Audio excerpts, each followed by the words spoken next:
vicious, horrible, inhuman nastiness of Hamas. We also experienced what Israelis experience almost every day. We were having a lunch up in the hotel, and the sirens went off. We heard them, and we were all rushed into a shelter and had to stay there until the coast was clear. And then a few minutes ago, this press conference was delayed for the same reason. So Israelis are affected all the time by Hamas's warlike attitudes. Look, there are no words for the horror that happened last Saturday. It shook me to my core. I think about it all the time. You see the pictures of the little children, and I think, what if this happened to my 4-year-old grandson? Most Jews killed in a single day since the Holocaust, more than on Kristallnacht. It was horrible. And I was recently in China, and I met with the Israeli ambassador in Beijing. And that's where I first learned about what happened on a kibbutz, where Hamas herded everyone, about 100 people, into a room, a recreation room, and then slaughtered them, machine-gunned every one of them down. And it reminded me of a story in my family. My great-grandmother was the wife of a famous rabbi who had previously died in Chorty, the town in western Ukraine. The Nazis came in. They asked her to gather her greater family on the porch. Approximately 35 people gathered from ages 88 to 3 months. The Nazis said, "You're coming with us." She said, "We're not going," and machine-gunned every one of them down. So unfortunately, we all know the depth of the agony that Israel feels. And the world can't move on and say, "Oh, well, that was yesterday." Because if we don't prevent the threat from Hamas from occurring, it'll happen again and again and again. Let's not forget that Hamas does not believe in any Jewish state. If you read some of their covenants and charters, they would do to the Jewish people in the rest of Israel what they did to the people along the Gaza border. They must be stopped. And the viciousness of this attack, it's just wrenching. Young women raped and murdered side by side. Babies, throats slit in front of their parents, and then they shoot the parents. And so many other things that we've read about. So we cannot let this evil continue to prowl the earth. So, in the face of this horrific attack, we're here to share a message of resolute solidarity. We say to Israel, America will stand with its ally Israel, and I, along with my colleagues here, will lead the effort in the United States Senate to provide Israel with the support required to fully defend itself from this monstrous attack. Again, to the Israeli people, America has your back. The purpose of our trip has been threefold. First, to send a clear message to the Israeli people that the United States stands with Israel. Two, to meet with the leaders in Israel and discuss in detail what Israel needs in terms of resources, military, intelligence, and humanitarian, and support that so we can put the best aid package together quickly. And three, to show that Israel's support is bipartisan. Behind me are 2 Democrats and 2 Republicans. We have a lot of partisan divisions in America, but this isn't one of them. Now, Israeli forces have already begun the work to extinguish the threat of Hamas. That is a goal that has to happen. There's also an important mission to rescue hostages taken by Hamas, many of whom are women, children, elderly, some are Americans. As I said, we met with some of the families of these hostages today. As a parent or grandparent, it's truly heart-wrenching. We wept as they told their stories. They were such beautiful, brave people. second seems like a day as they're wondering what has happened to their child, to their parent, to their brother, to their sister. And we told them we would do everything we could, including speaking to the president next week, who had talked to these parents as well. But we're going to talk to him next week about the U.S. doing everything we can to help get the hostages relieved. The Biden administration and the Israeli government have assured us that that's happening.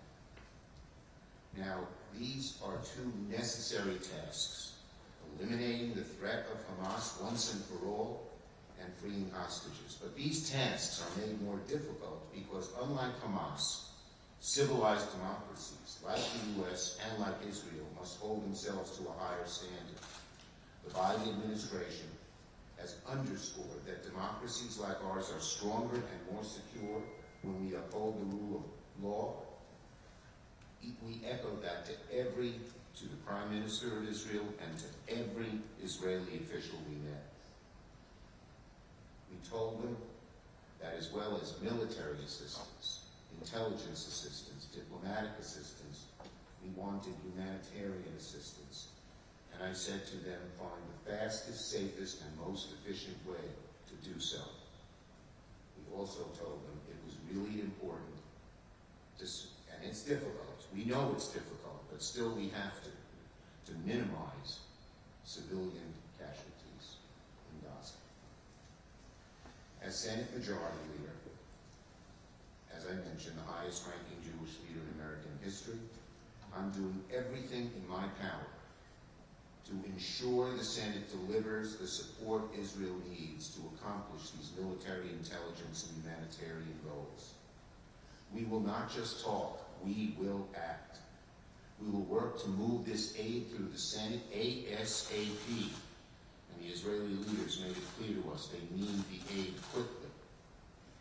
We heard from what the Israeli leaders about what is needed. And in munitions, we heard about precision-guided bombs. We heard about Iron Dome replacement. We heard about 155mm mortars. We heard about JDAMs and many other things. We also talked about what kinds of intelligence help they needed, as well as diplomatic help that we might be able to do as well. The needs, of course, are quickly evolving over time. So we will work with the Israeli government and the Biden administration to assemble the most generous package possible. When I return to Washington, I'm going to direct Senators Murray, Reid, and Cardin, heads of the most relevant committees, to work with their ranking Republican members and the Biden administration to pull together a package that the Senate can take up as soon as possible, hopefully within the next few weeks. Now, that people will ask, what about the House? We're not waiting for the House. We believe if the Senate acts in a strong bipartisan way, it may indeed improve the chances that the House, even with its current dysfunction, will act. So the bottom line is that October 7th is a day that will no doubt live in infamy. My guess is I'll think of it every day for the rest of my life, just as I think of 9/11 every day for the rest of my life. And now we just want to be clear to the Israeli people during these such difficult times. I just asked 4 random Israelis, the guy driving the car, a waiter at the restaurant, and 2 others I bumped into. Every one of them knows somebody who's close to them who's been lost. So it's such a difficult time. But we know the difficulty of their task, but we also know success. The elimination of the threat of Hamas is vital. Israel has a right to defend itself and eliminate the threat to Hamas to make sure this evil never happens again. Our prayers are with all of those killed and taken hostage, their families, the thousands injured. May the memories of the dead be a blessing and a source of strength for all of us as we navigate this challenging future with fortitude of spirit and solidarity of purpose. Jackie?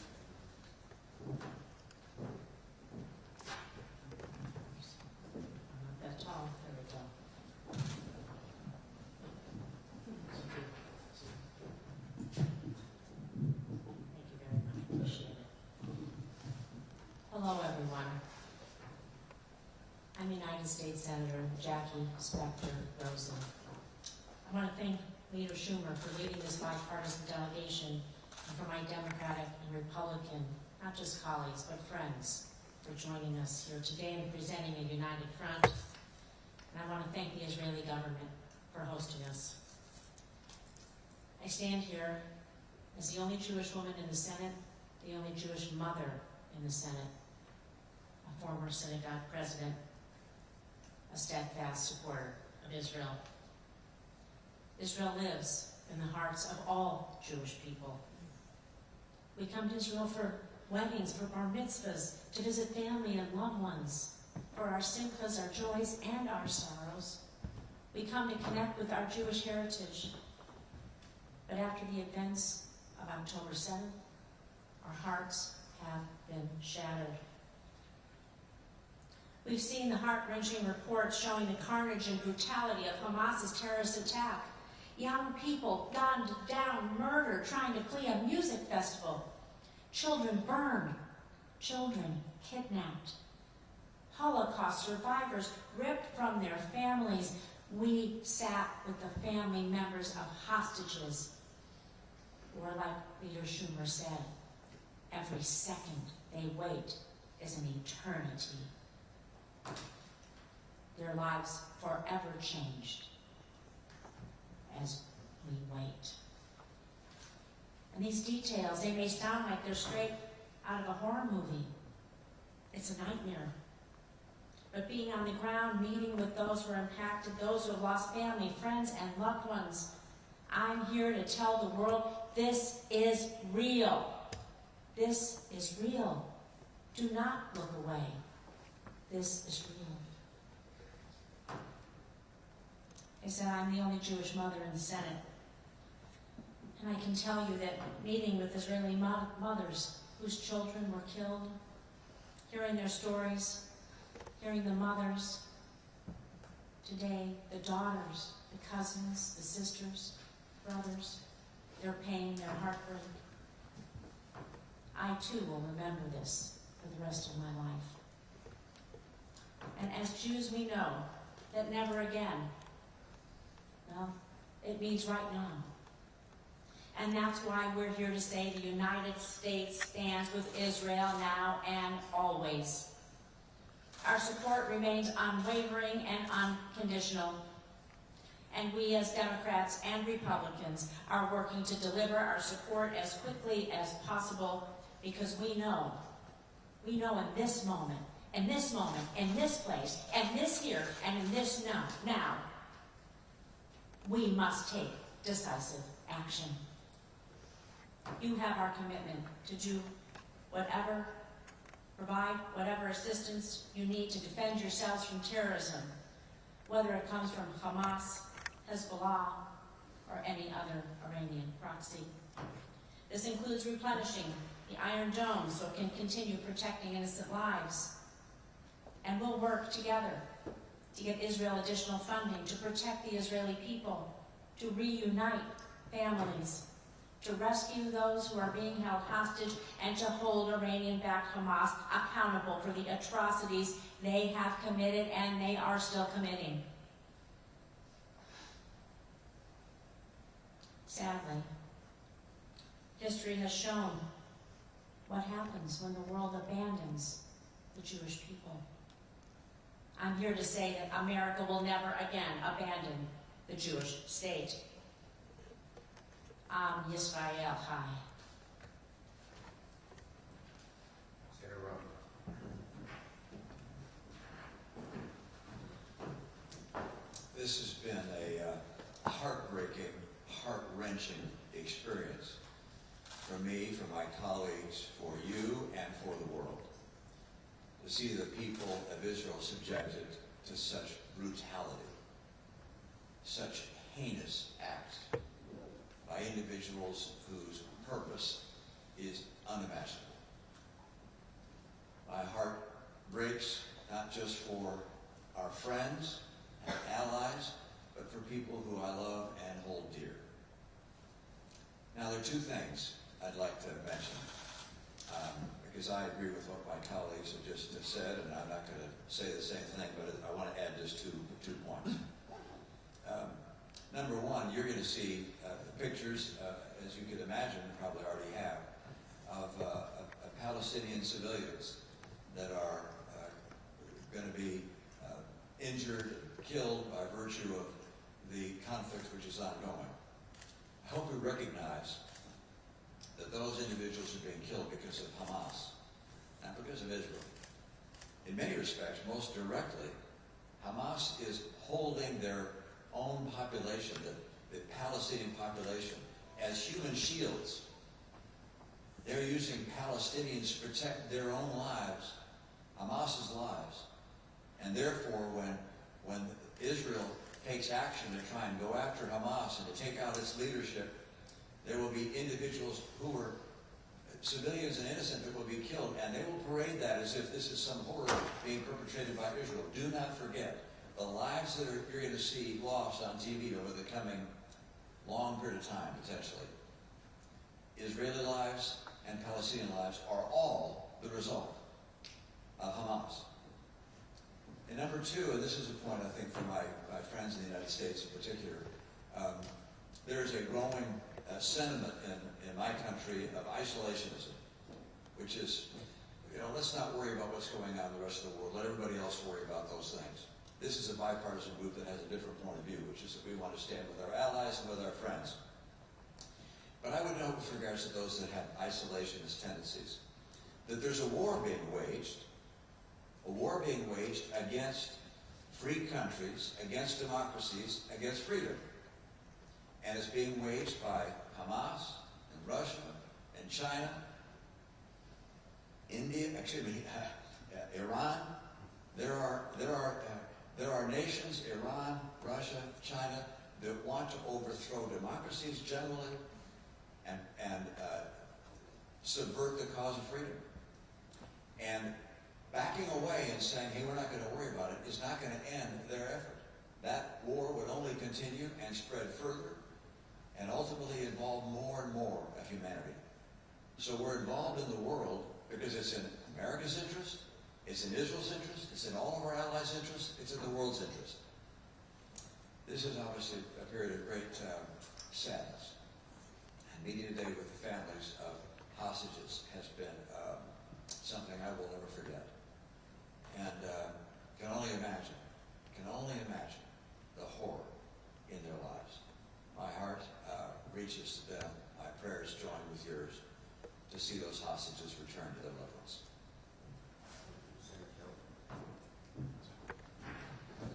Thank you, Chuck. Senator Rosen and I were here in January, just 10 months ago, and it's really kind of shocking how much has changed. We were here to sort of celebrate the Abraham Accords and all the positive benefits it brings not only to Israel, but Israel's partners in this agreement. And 10 months later, we're back, or I would say exactly the opposite reason. The meetings we had today were some of the toughest I've had in my 2.5 years in the United States Senate. And some of the images and video that we saw were like I've never seen in my life.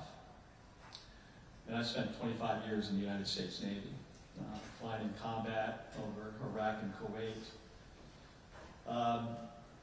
I'm here to say that the United States, has and is going to continue to support and stand by our ally, Israel, as you defend yourself from these barbaric attacks by Hamas. Over the last week, I've been following closely what's been going on here and speaking with many members of the Arizona Jewish community. My wife, Gabby Giffords, is a member of that community. And I bring a message of support from them and from so many Americans who have been deeply affected by these attacks and are thinking about the Israeli people every single day. Now, myself and Senator Rosen were members of the Senate Armed Services Committee, and we have worked really hard to get aid for Israel over my time in the Senate, and I know that's true for Senator Rosen as well. But this brings this problem to a whole nother entire level. And we have so much more to do. I understand some of these challenges that Israel is facing operationally, tactically. And there are challenges ahead. I mean, expending a stockpile of interceptors, that is not limitless. I mean, that happened just tonight a couple times as we were in the shelter on the 22nd floor. I will speak to members of Congress one by one, if that's what it takes to get Israel the munitions that you need to defend yourselves. And it's not just about these munitions. I mean, we're sending other support as well. The USS Ford is off the coast in the Med today. The Hamas terrorist organization is a threat to Israel and all who want peace. And we are going to continue to stand by Israel in its self-defense. Thank you. Thank you, Senator. Senator Cassidy. I am Senator Bill Cassidy, representing the great state of Louisiana. We've had a great day today, meeting with political and military leaders, and at the end of the day, the most powerful meeting was the family members of those who have been taken hostage. And one family said, it's hard to imagine that the good news, the news that makes you happy, is that your terribly wounded son is now alive, being held captive in Gaza, because the alternative is that he is dead. The second powerful, it is all powerful. The second one I'll mention is they had a video that had been taken by Hamas, it's now online, of the 12-year-old son being led away.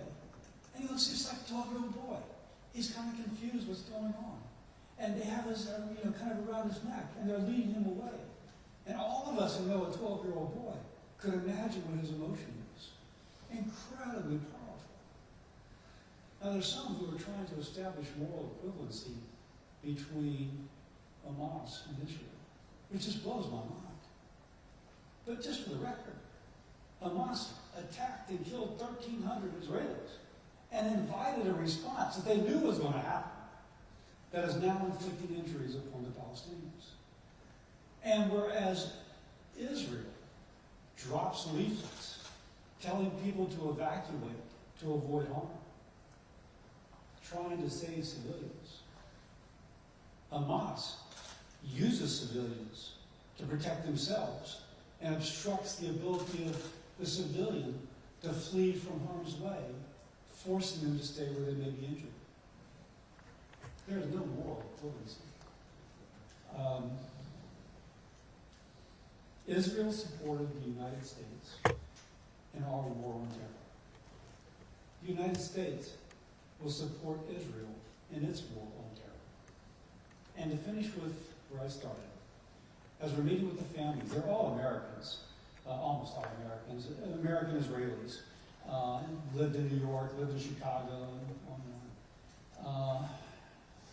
They drew hope from the relationship of the United States with Israel. They drew hope from that and said, with your help, we can do this.